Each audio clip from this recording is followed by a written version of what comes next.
Y ahora sí, nos metemos de lleno a qué es la neuroeducación o la neurociencia educacional.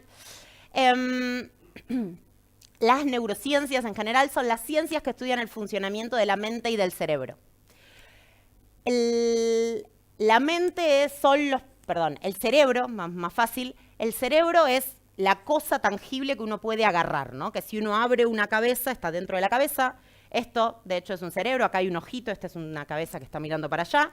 Esta, de hecho, es mi cabeza, ese es mi cerebro.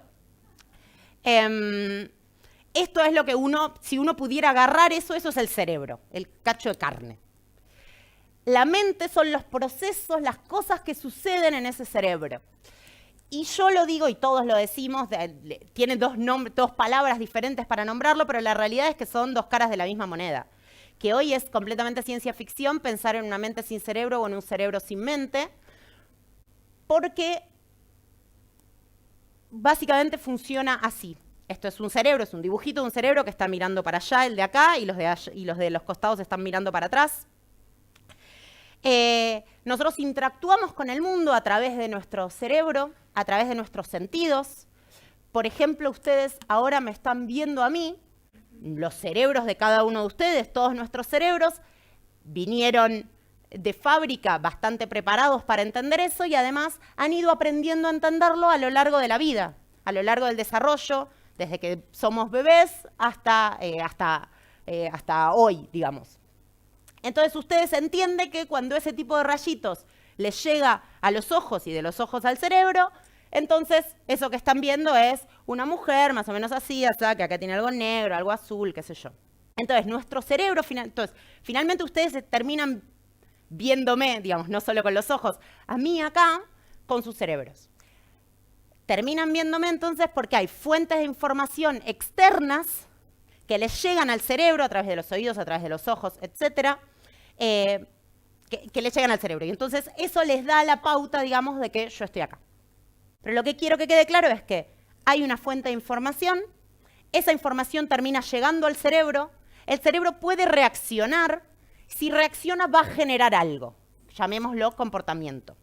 Lo más interesante y lo mejor y lo más maravilloso del cerebro es que ese comportamiento lo va a modificar, lo puede modificar. Y lo modifica físicamente, lo modifica literalmente, lo modifica un poquito, pero lo va a modificar. Y entonces, estaba la fuente de información, llegó al cerebro, el cerebro reacciona, esa reacción lo modifica, y ahora este cerebro es un toquecito un poquitito distinto a como era la primera vez. Entonces, la siguiente vez que se enfrenta a la misma fuente de información, como el cerebro es un poquitito distinto, puede ser que reaccione un poquito de distinta manera, apenitas, imperceptible. Esa reacción puede que lo vuelva a modificar y así sucesivamente se terminan dando estos ciclos en donde el cerebro se va modificando en función de lo que le pasa. ¿Me siguen? ¿Se entiende? Si esto es así como yo les digo, entonces uno podría ver el cambio en el cerebro. Uno podría, si uno agarrara el cerebro de un niño y lo siguiera a lo largo del tiempo hasta que es un adulto, por ejemplo, uno podría ver cómo ese cerebro va cambiando. Y eso es lo que yo les voy a mostrar ahora. ¿Se podrán bajar un poquito las luces? Lo que van a ver es un cerebro que en las pantallas de allá está mirando para acá, si no me equivoco, y en esta está mirando para allá, yo ahora les digo.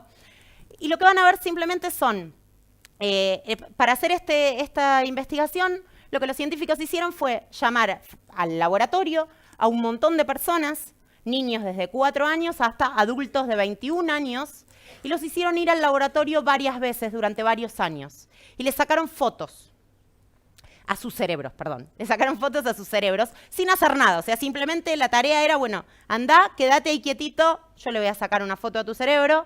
Y entonces finalmente lo que se termina construyendo es una especie de película como se hacían antes, o sea, donde se pasa rápido las fotos una tras de la otra y se termina viendo esto. Y lo que van a ver es un cerebro cada vez más maduro, y si quieren después podemos charlar qué quiere decir maduro, pero lo que se considera madurez en el cerebro, un cerebro más maduro es más azul en este caso, por cómo lo pintaron, el cerebro no es azul.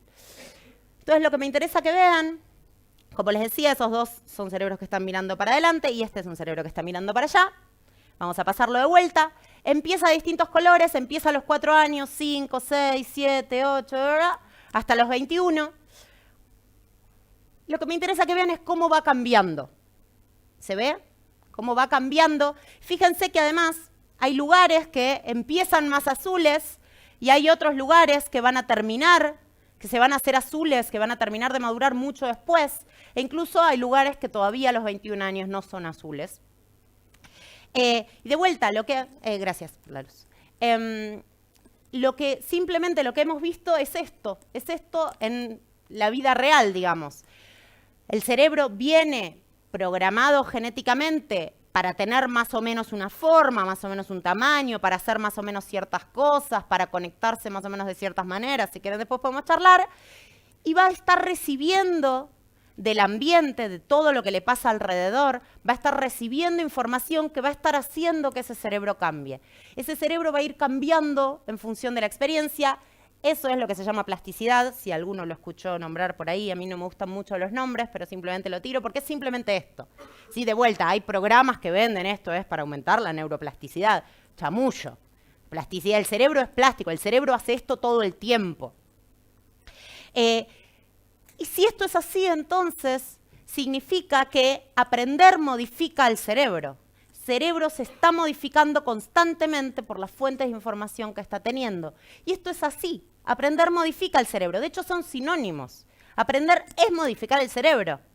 Si uno aprende, es porque su cerebro se modificó, porque quedó una huella física de ese aprendizaje. Si no, uno no aprende.